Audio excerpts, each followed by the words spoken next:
Oi, gente! Tudo bem por aí? Muito prazer! Eu sou Fabiana Nascimento e está no ar mais um vídeo do canal Se Conselho Fosse Bom. Não tá entendendo nada? Nunca viu esse canal? Que vídeo é esse? Eu vou rodar a vinheta e já te conto mais, tá bom? Não sai daí!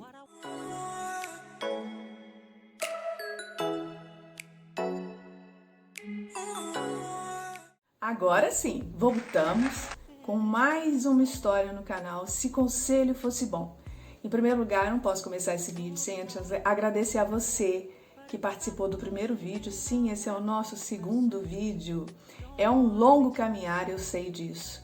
Mas o primeiro passo já foi dado, agora vamos embora. Quem não conhece o canal, caiu aqui de paraquedas. Esse é um canal que vai contar histórias de brasileiros que vivem ou viveram no exterior, assim como eu, e se identificam com esse tipo de vídeo que conta histórias reais de pessoas que precisam de algum tipo de apoio, de acolhimento. Eu não tenho pretensão nenhuma de dar conselhos como psicóloga, porque eu não sou, e tampouco de resolver a situação de alguém. Aqui um canal para unir as pessoas, para nos ampararmos, sim, para nos apoiarmos. Esse é o sentido do Se Conselho Fosse Bom. Recado passado, bora para a primeira história. Senta, pega a pipoca, que lá vem a história. Mais uma história no ar.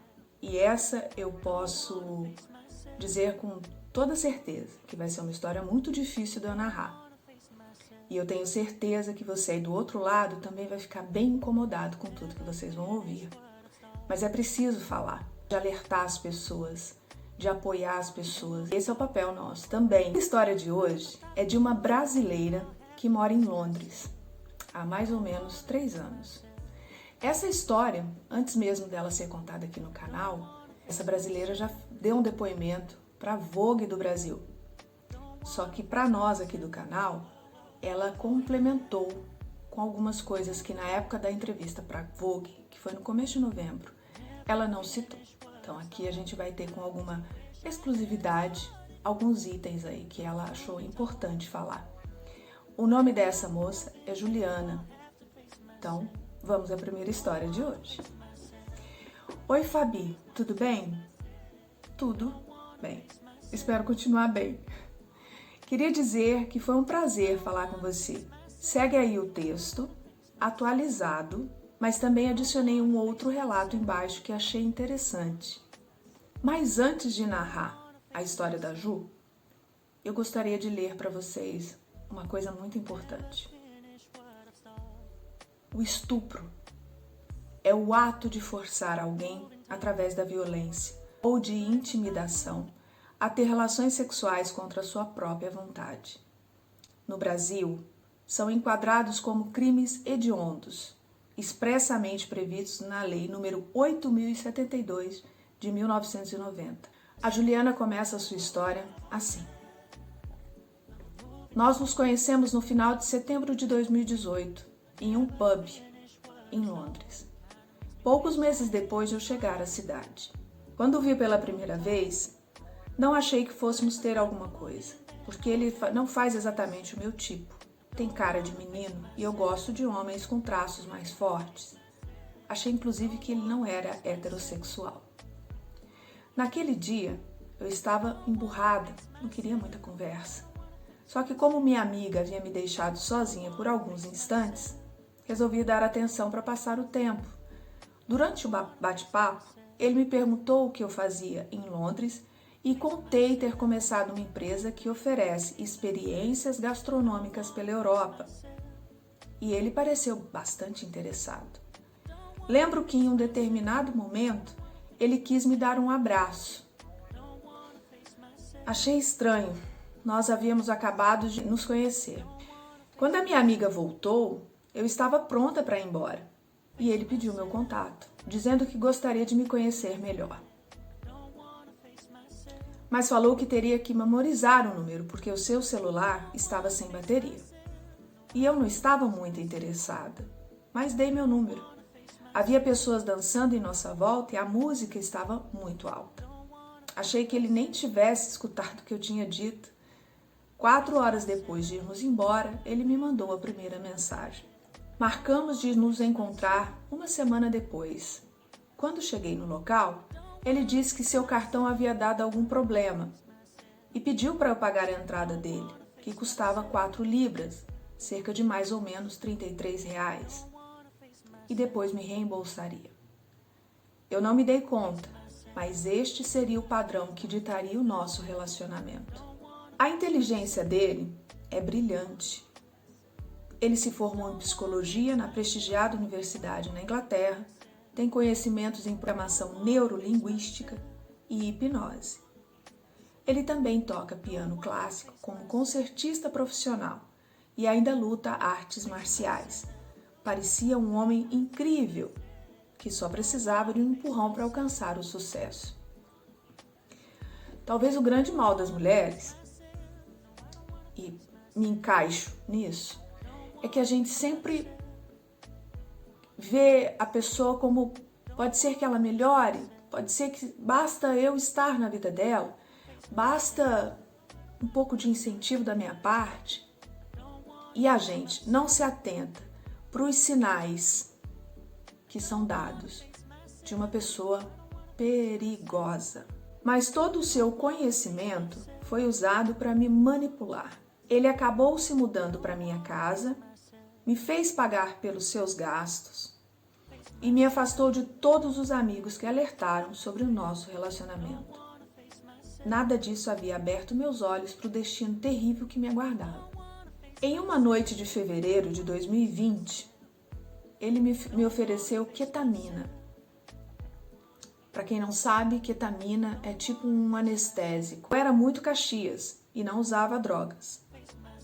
Já tinha experimentado, mas não gostava muito. Ainda mais porque eu sabia que ele tinha problemas com cocaína.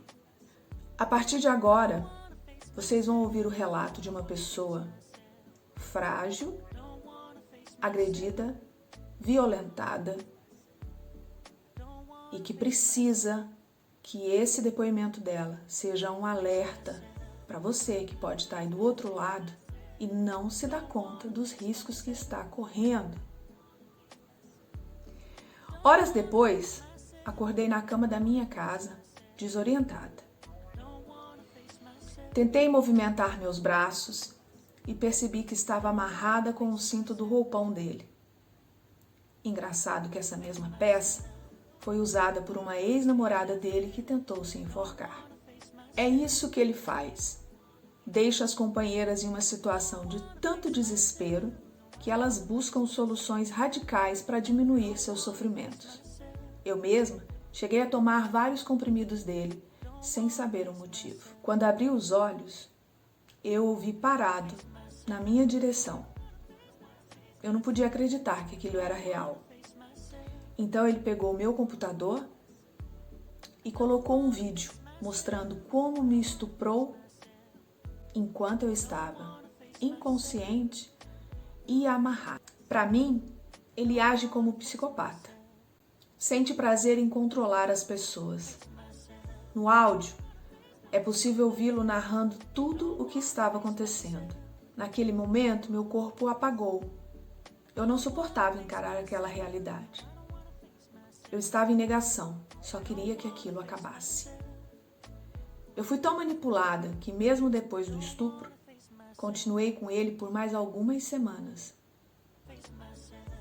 Eu disse que o que ele havia feito não estava certo, que era estupro, e ele achou engraçado. Em março, ele me roubou ao transferir 300 libras, mais ou menos R$ 2.000, da minha conta para dele. Foi nesse momento em que eu finalmente abri os olhos.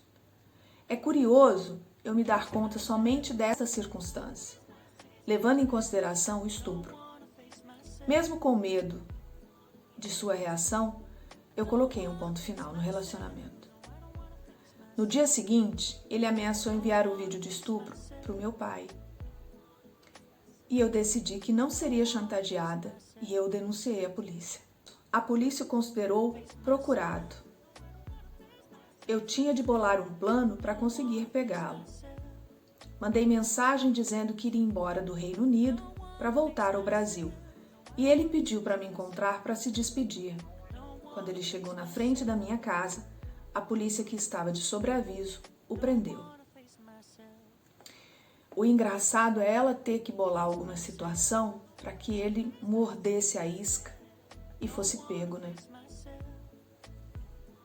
Infelizmente, ele ficou detido somente 1 mês, pois o seu advogado conseguiu um habeas corpus em função da pandemia do Covid-19. Era para ele usar tornozeleira eletrônica, não tirar passaporte e dormir todas as noites no mesmo lugar. Mas conforme eu alertei as autoridades, ele fugiu. A justiça somente agendou o julgamento para maio de 2022. Maio de 2022. Um caso de estupro com provas incontestáveis. Deus. Ou seja, eu teria que ficar cerca de 2 anos vivendo esse tormento.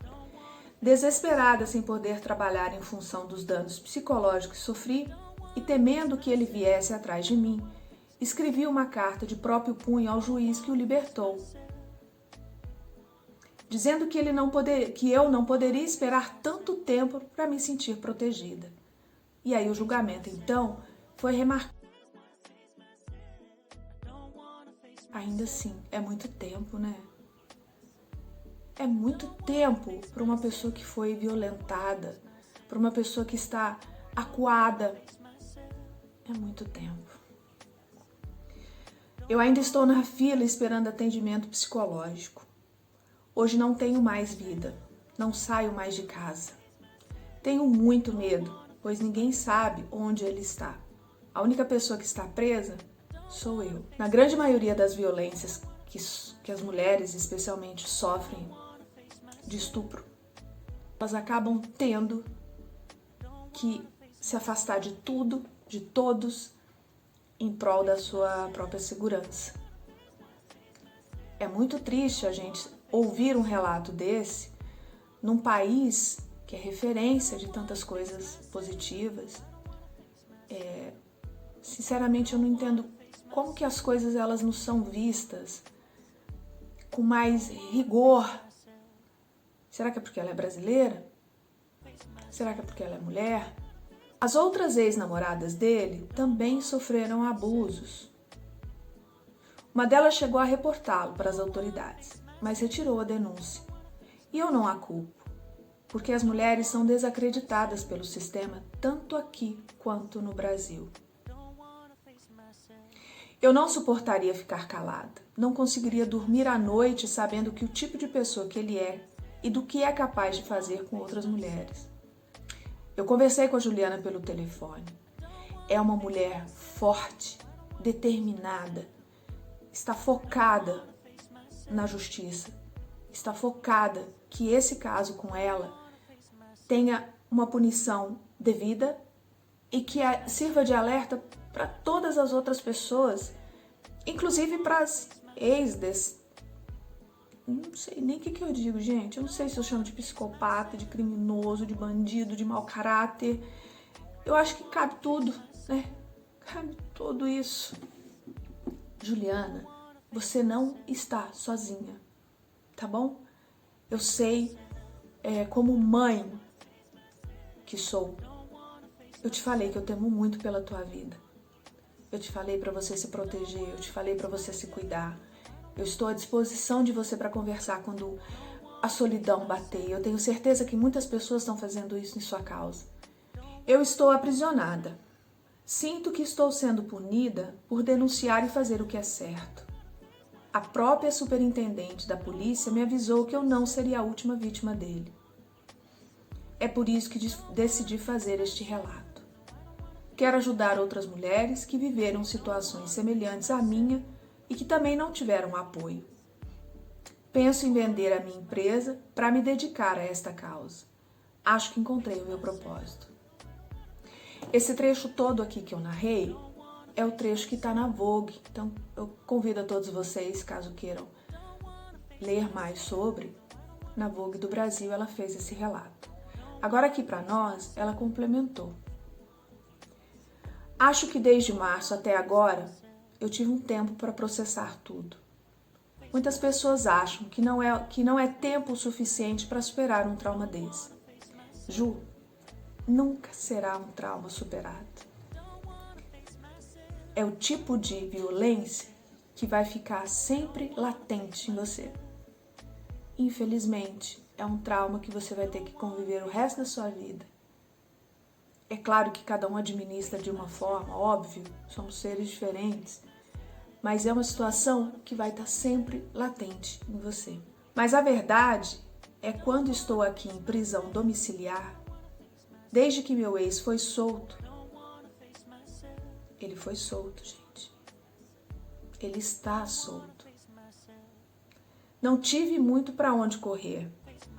Fiquei de cara com a minha dor e meus traumas, e a única solução foi encará-los. E dói.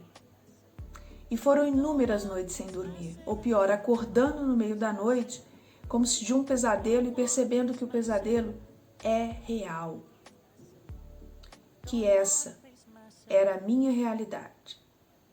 E naquele momento, chorei descontroladamente e só tive eu mesma para me acalmar e me dar colo. O Quindim, meu anjo da guarda, me ajudou. O Quindim é o pet dela. A Juliana mudou de endereço, não recebe visitas, não sai de casa, quando precisa comprar alguma coisa é online. Ela tá esperando esse julgamento. A vez que a Juliana reviu seus amigos foi na noite que ele estava preso. Depois disso, ela não tem mais contato com ninguém, a não ser com as mídias, e vem divulgando toda essa história, principalmente como o sistema judiciário de lá está reagindo a tudo isso. Meu psicólogo fantástico também agradeço. E a partir daí, poder trabalhar o que realmente importa. Não o motivo, porque algo tão bárbaro e cruel aconteceu comigo, mas sim o que em mim permitiu a entrada e permanência de um monstro desse na minha vida. Na grande maioria das vezes, as vítimas se culpam tanto por tal violência, elas se culpam por ter permitido, elas se culpam porque sentem muita vergonha, porque sentem muita discriminação. Porque não sabem lidar com isso, porque acreditam que isso não vai dar em nada, que vai ser só mais uma história. Talvez não seja o caso da Juliana, mas quando você está num outro país, né, a gente não sabe muito bem como as leis são. Quantas vezes você aí do outro lado não ouviu, não leu, que elas tiram a própria vida porque não suportam tudo isso, não suportam com o resultado de uma condenação. Quando são condenados, às vezes tem tanta brecha na lei aí que eu costumo dizer que a violência, o estupro, ele não é só físico, ele é psicológico, ele é uma violência na alma. Vamos continuar aqui com o relato dela. Mas o que realmente me quebrou foi confiar na polícia e no sistema legal daqui. Nunca imaginei que qualquer juiz iria soltá-lo com todas as provas. Nunca imaginei que seria taxada de paranoica e stalker pela polícia, dizendo que eu precisava deixá-los em paz para que eles pudessem fazer o trabalho deles. Quando ele foi solto em abril, o crime se virou contra a vítima. A grande maioria, assim, né, gente? Quem nunca ouviu, leu, quando dizem: mas você também com essa roupa? Mas você tem certeza que você também não permitiu? Mas você, será que em algum momento você também não quis? E isso muito me remete assim, será que a Juliana lá em Londres não está passando essa mesma discriminação? Eu até indaguei ela: Juliana, será que eles não estão fazendo isso porque você é brasileira? Eu moro na Itália. Quando você fala brasileira aqui, infelizmente, está relacionado a sexo. Sim. Há pouco tempo eu li numa publicação do Instagram, inclusive se você não me segue lá no Instagram, eu vou deixá-lo aqui, vamos conversar mais. Aqui eu relato histórias, lá no Instagram eu posso abrir até um debate sobre isso, e eu li um convite de um bar que tem aqui na minha cidade, dizendo que eles iam servir caipirinha, petiscos e ia ter música à la brasiliana. Quais foram os comentários? Aí não passo nem na porta, sou casado. Os outros, vai ter brasileira? Opa, tô dentro. Os outros, show de graça, hoje tem. Isso não são relatos de brasileiros, não. São comentários, acredito que dos italianos ou de imigrantes. A brasileira, ela é muito discriminada. Tem muito preconceito. Então, talvez por isso, né, eu ainda indaguei ela, será que por isso, né, essa posição da polícia não tenha sido tão limitada, tão parcial, porque eu acho que eles tomaram partido, que não foi o da vítima. E ela falou que não, que é assim mesmo. Vou ler o resto aqui para vocês. Quando ele foi solto em abril, o crime se virou contra a vítima e eu me vi em prisão domiciliar, na qual me encontro até hoje. De acordo com a polícia, eu não tinha motivo algum para me preocupar. Ele estava sendo monitorado com tornozeleira eletrônica. Algo que eu descobri não ser verdade apenas 2 semanas atrás. Sabe por quê, gente? Porque ele não estava com tornozeleira eletrônica. Mentiram para ela, enganaram ela, omitiram a informação verdadeira. Uma amiga levantou um ponto muito importante. Tudo o que aconteceu até então foi extraordinário.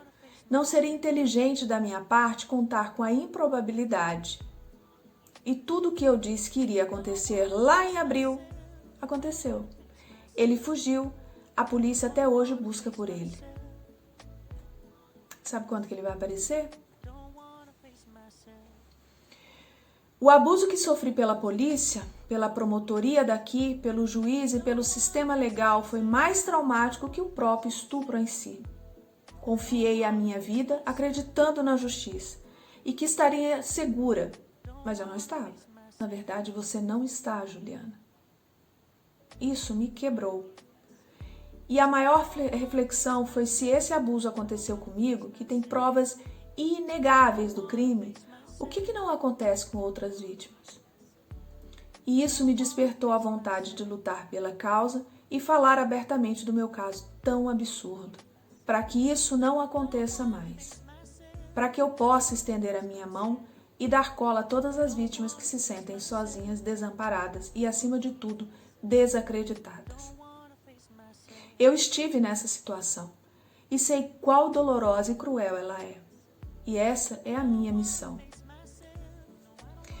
A Juliana me contou algumas coisas e eu gostaria da opinião de vocês aí de casa. O que vocês acham desse trecho especialmente que eu vou narrar aqui?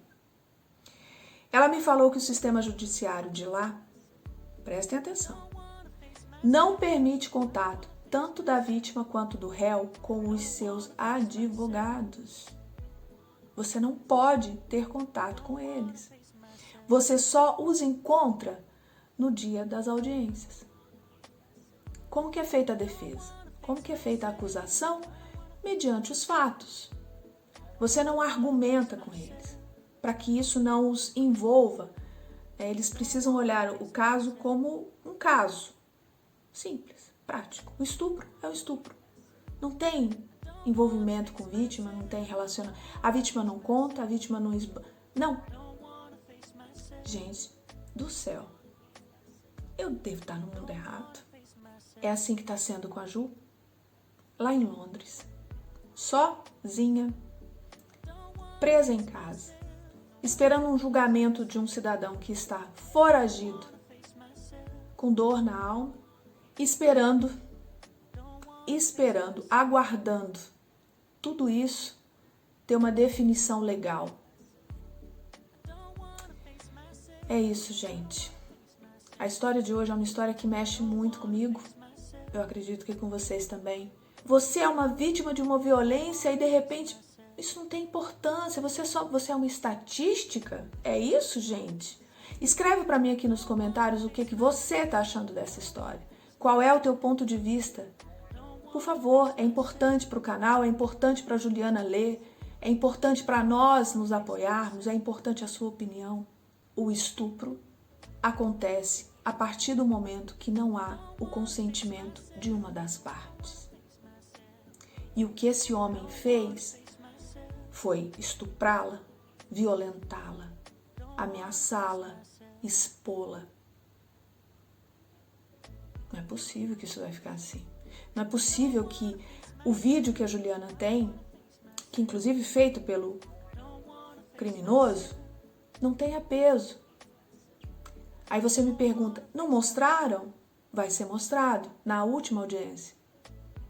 Aí você me diz, se você não tem contato com o seu advogado, se você não pode explanar como você se sente, como você se sentiu, como foi, ele vai ler um caso, ele não vai ouvir da vítima. Como é que você pode acreditar no sistema? Hoje o caso foi bem difícil, a história foi bem difícil. Uma mais difícil que a outra, eu posso dizer a vocês. Mas são histórias que precisam ser contadas, são histórias que precisam ter voz, são histórias que precisam ampliar o campo para que nós possamos ter uma luz no fim do túnel. Então eu conto com vocês aí de casa para deixarem seu like, se inscreverem, compartilharem e deixem um comentário de vocês, tá bom? É muito importante para o canal, mas é muito importante para a vítima, é muito importante para a pessoa que está pedindo ajuda, para a pessoa que precisa ser apoiada, é muito importante para a causa da Juliana, que está levantando uma bandeira aí, parece que sozinha? Não. Então, se nós estamos aqui ouvindo essa história, a gente tem uma certa responsabilidade, a gente precisa se engajar nisso. A gente precisa ir além do que está no sofá de casa, ouvindo, lendo uma história e falando, puxa, coitada. Não, não. A Juliana está lutando sozinha lá na Inglaterra, mas ela está lutando por todo mundo, por todas nós que se encontra nessa situação e não sabe muito o que fazer. Pessoal, se conselho fosse bom, por hoje fica por aqui.